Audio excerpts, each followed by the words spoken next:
I'm Ryan O'Dowd, and you're listening to Ryan's Audiobooks on the Issues Magazine YouTube channel. Today we're continuing with Section 519. Coup D'Etat by Edward Luttwak. We're picking up at Appendix A, The Economics of Repression. Once we have carried out our coup and established control over the bureaucracy and the armed forces, our long-term political survival will largely depend on our management of the problem of economic development.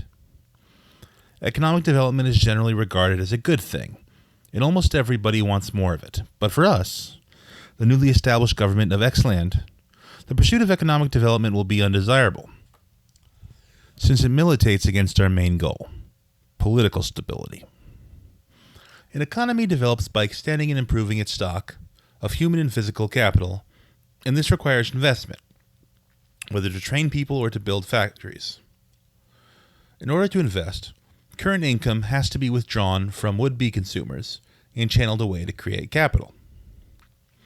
Clearly, the higher the rate of investment, the faster will be the development of the economy, but also the lower the present standard of living.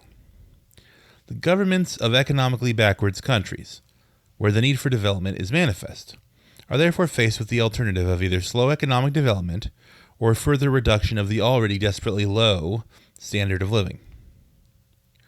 The more that can be taxed from current incomes, the nearer will be the beautiful dawn of prosperity, even if it is the prosperity of Spain or Greece rather than of Western Europe or North America. But there are limits to the amount of saving that can be forced out of a population whose annual income per head is already very low.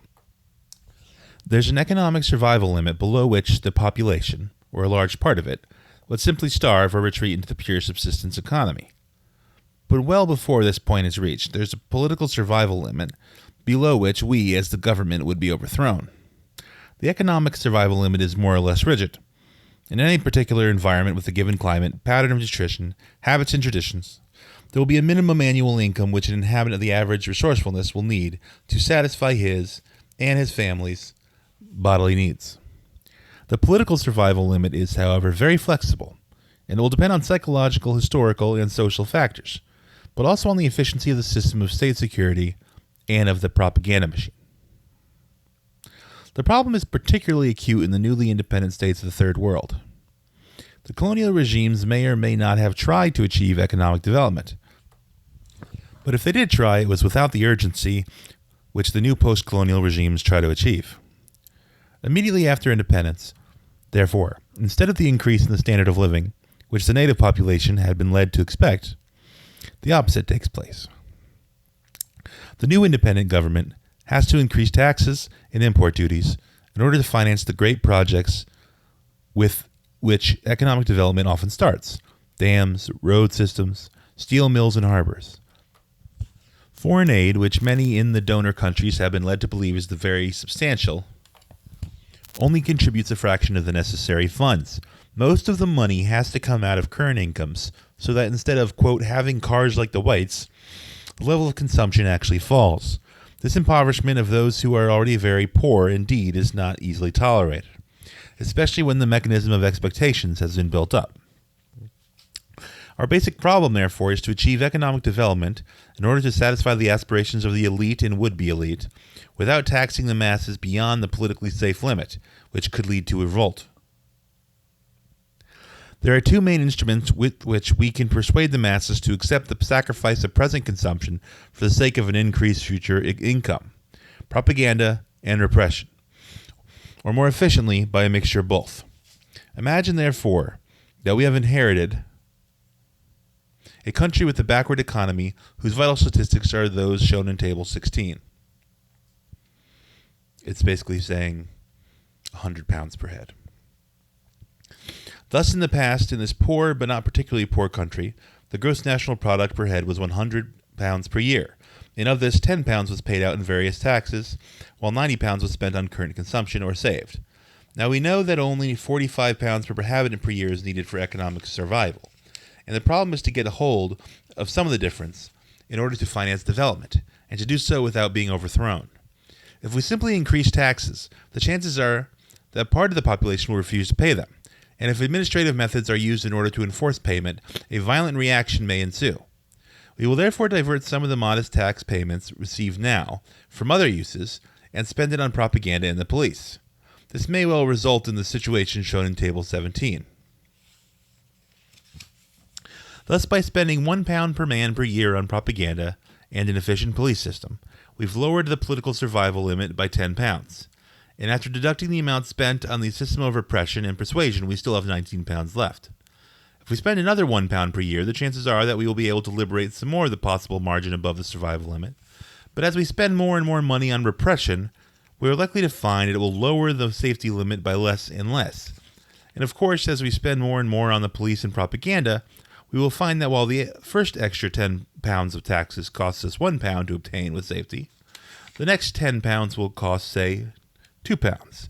Eventually, the point is reached where, as is shown in Figure 10, further expenditure brings us no increase in taxation at all.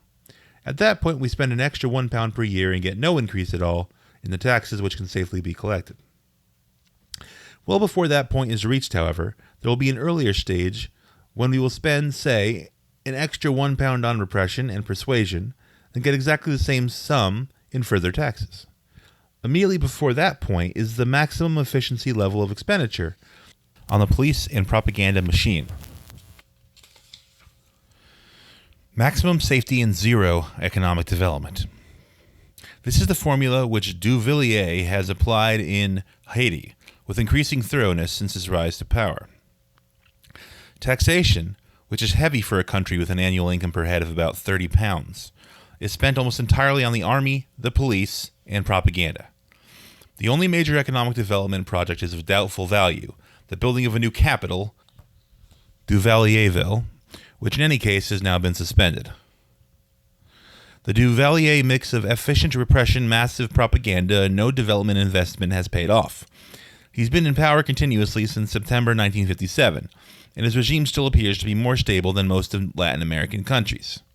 The Tonton Macoutes operate as a semi-public presidential guard, which carries out police and security functions, and they supplement their generous salaries by private exactions from what is left of the business sector.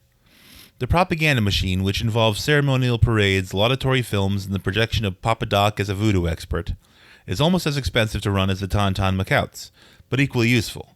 The extreme poverty of the population means that their level of political awareness and even vitality is extremely low. The Tonton Macoutes terrorize the thin elite and the army officers who are constantly watched, and the Tonton themselves rely on Duvalier because their position depends on his survival. The voodoo mythology and the propaganda machine have deified the man whom the Tonton defend, and if Duvalier should disappear from the scene, the army and or the masses would quickly liquidate the Tonton. Kwame Nkrumah of Ghana, and many other African leaders now dead, in prison or in exile, have followed a policy of high taxation and investment associated with clearly insufficient propaganda and repression effort. Nkrumah, in spite of his eccentricities, was largely defeated by his own success. The byproduct of the considerable economic development achieved by Ghana was to stimulate and educate the masses and the new elite, their attitude to Nkrumah's regime becoming more and more critical in the light of the education which the regime itself provided. When this happens, more and more repression and propaganda are needed to maintain political stability, and in spite of considerable efforts, Nkrumah was unable to build a sufficiently ruthless police system. The cause of his downfall was not, therefore, the mismanagement of the economy, which was considerable, but rather the success of much of the development effort. The middle way, efficient repression, extensive propaganda, and enough economic development to create new elites committed to the regime, has been followed successfully in both the Soviet Union and China. The regimes of both countries have, however, used different blends of repression and propaganda. The two are interchangeable up to a point, but the nature of the most efficient mixture will depend on the particular country, and local conditions will dictate the most appropriate mixture. Thus concludes 5:19 of Coup D'Etat by Edward Luttwak.